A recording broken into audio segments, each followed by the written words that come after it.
국민의힘 나경원 전 의원이 전당대회 불출마를 선언하면서 솔로몬의 재판을 소환했죠.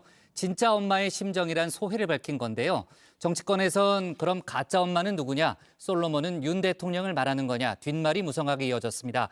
당권 주자인 조경태 의원은 특정인을 위한 전당대회를 치를 거면 차라리 당대표를 지명하라고 공개 비판에 나서기도 했습니다. 관련 내용을 정치인사이드에서 대해서 짚어봅니다.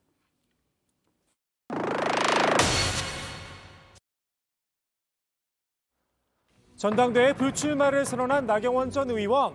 깔끔하게 물러선 건 아니었죠. 뼈 있는 말들도 함께 내뱉었는데요. 당을 사랑하는 마음으로 솔로몬 재판이 진짜 엄마의 심정으로 이번에 그만두기로 결정했습니다. 나 전 의원이 남긴 뼈마디들 정치권에서 곱씹혔습니다. 당장 가짜 엄마는 누구냐 물음표가 달렸죠.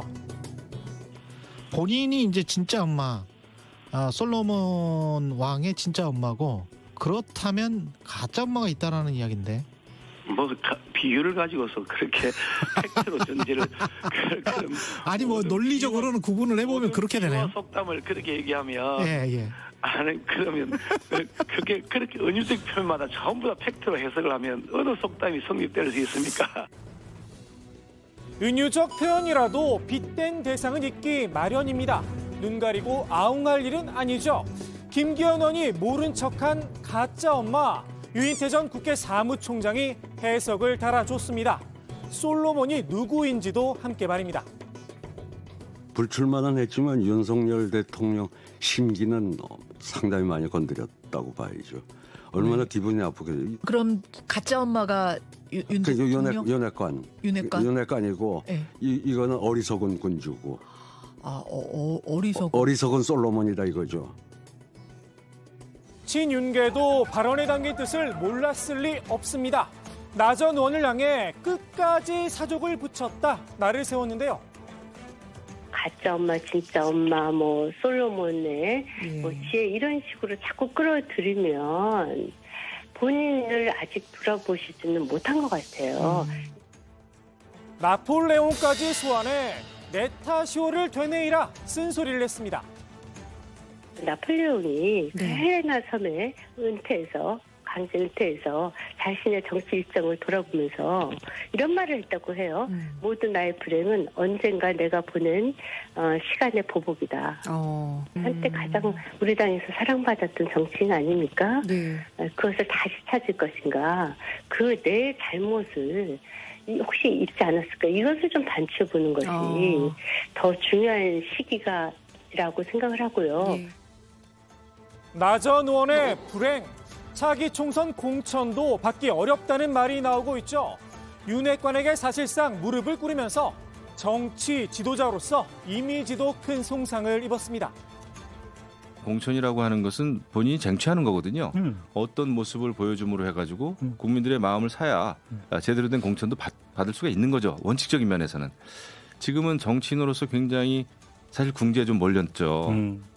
권력하고 부딪히려고 그러면 상당히 좀 배짱도 있어야 되고 강단도 있어야 되고 그런 거 아니에요?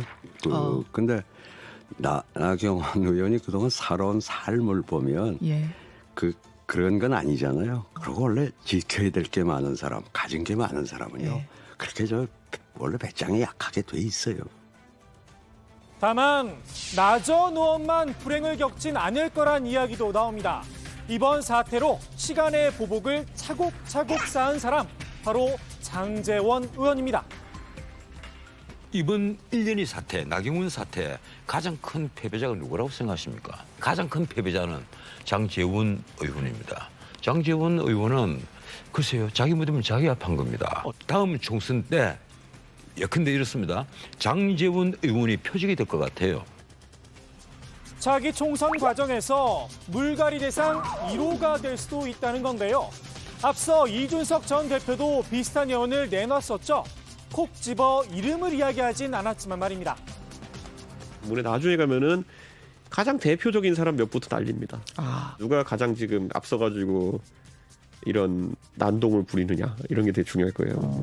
그렇게 보세요. 국민들이 봤을 때 저 사람 잘라라고 지목하는 순간 이제 도편 추방제 비슷하게 가거든요. 그러면 이제 잘 봐야 돼요. 이제 지금 오히려 득세한다고 하는 분들이 나중에 굉장히 눈꼴 사나운 일을 겪을 겁니다.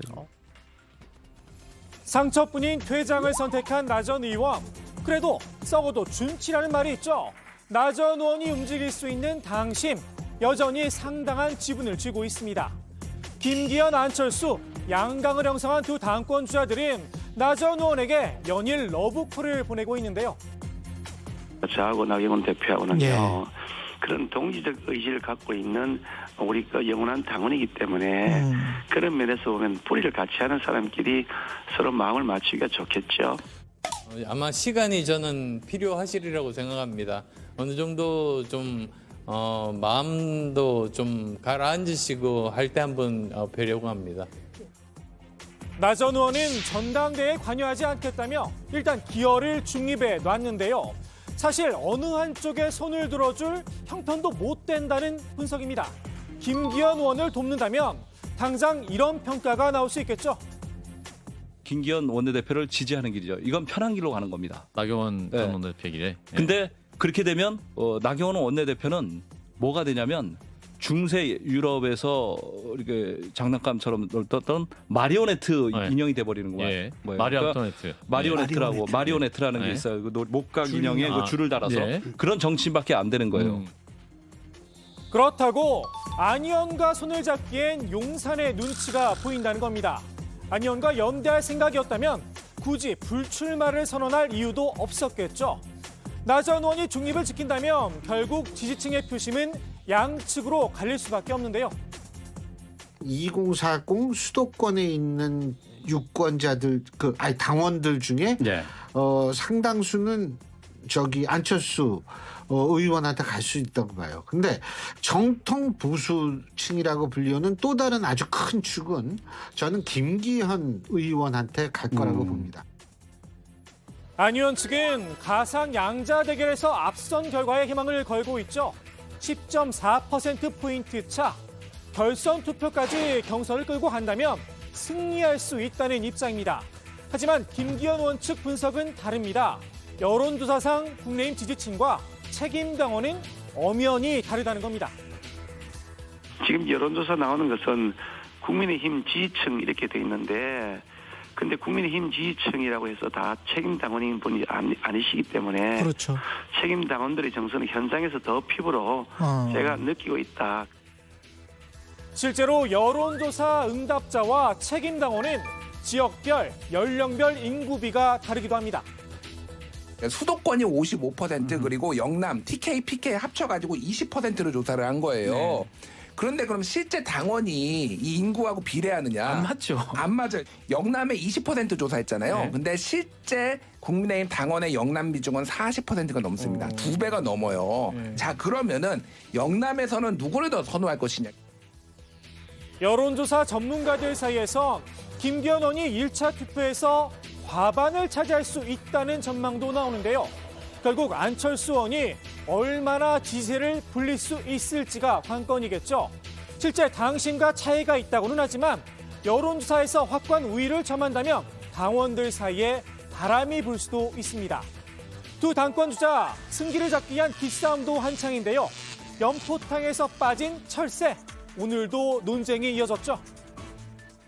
저는 사실 철새 정치인이라거나 또는 여기 기웃 저기 기웃하는 그런 모습의 정치인의 삶을 살아오지 않았기 때문에 제가 지난번 서울시장 선거 때 열심히 도운 게 잘못된 것이었다.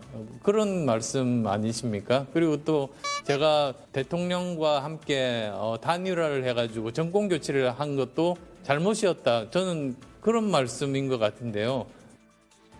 누가 공천을 무기로 당내에 공포 정치 분위기를 만들고 있느냐 공방도 벌였습니다. 공포 분위기 때문에 함부로 이렇게 다른 의원들에게 다가가지 못하고 있는 그런 분위기들이 실제로 있거든요.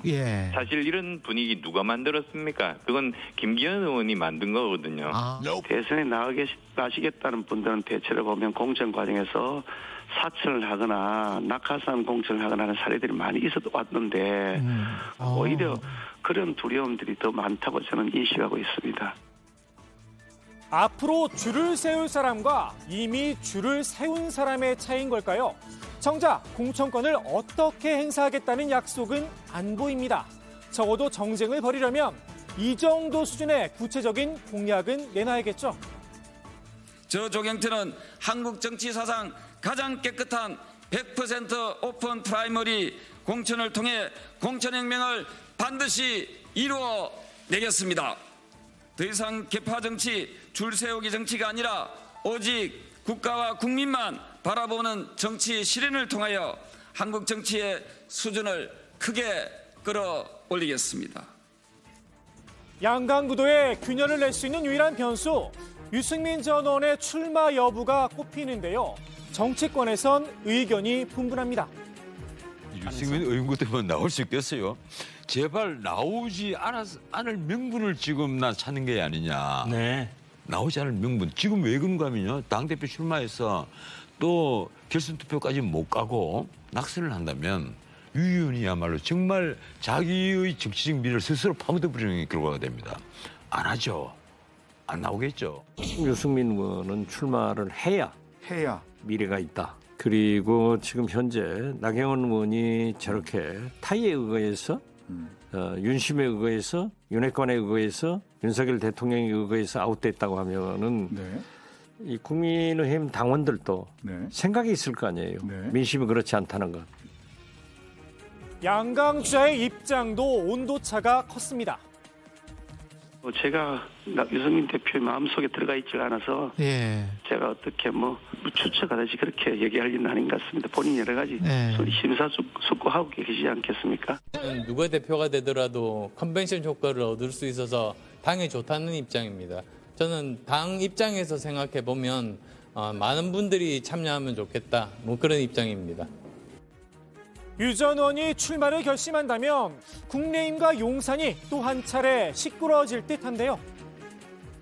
지금 3월 8일에 있을 전당대회는 어쨌든 대통령과 갈등 관계에 있는 당대표가 나와서는 안 되지 않느냐는 게 많은 당원들의 생각으로 알고 있고, 전대도 치르기 전에 당 지도부가 이미 당심을 알고 있더라.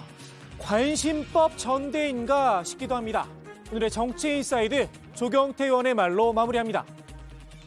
특정 후보를 위한 전당대회로 흘러가는 듯한 느낌을 주는 그런 전당대회는 차라리 안 하는 게 낫죠.